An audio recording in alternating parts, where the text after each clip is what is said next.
Empires are not destroyed first by fire or steel. They are undone by silence. By the moment when the most loyal men stop speaking, and the throne hears nothing, yet understands nothing. I speak to you as a historian of East Asia, where dynasties rose higher than mountains and fell quieter than falling dust. Across centuries, from imperial courts to modern states, one lesson repeats with cruel precision: rebellion can be crushed, but silence rots an empire from the inside.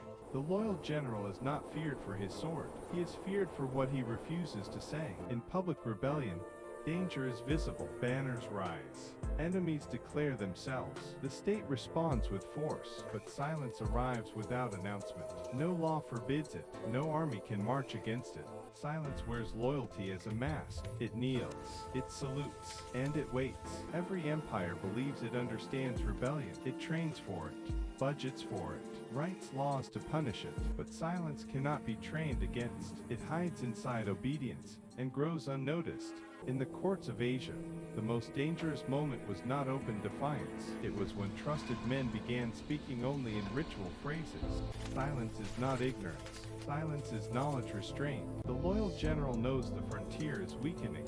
He knows corruption has hollowed supply lines. He knows morale is thinning like worn silk. But he also knows the cost of truth. So he reports calm. He reports stability. He reports loyalty. The emperor sleeps peacefully, surrounded by reassuring silence. This is why empires fear silence more than rebellion.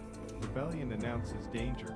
Silence conceals it until it is irreversible. Dynasties rarely collapsed when rebellion began. They collapsed years earlier, when warnings stopped reaching the throne. Silence spreads upward. A minister learns honesty shortens careers. An official learns survival lies in not knowing too much. Soon the state functions perfectly.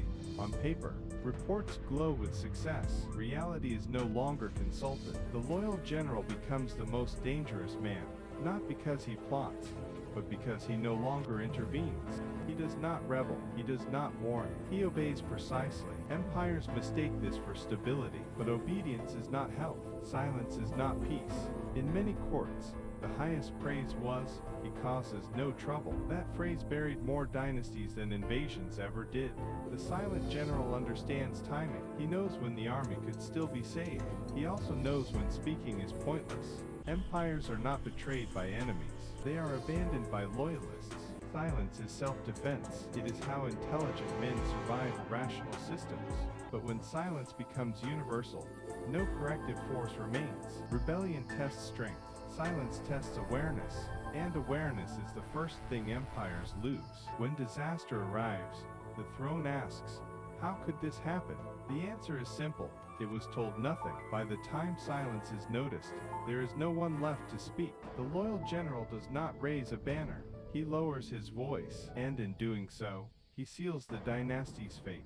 Any system that punishes honesty will eventually be ruled by silence, and silence never governs. It only waits.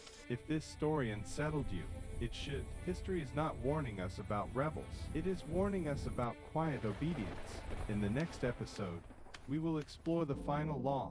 No dynasty escapes, the rule that kills every dynasty eventually.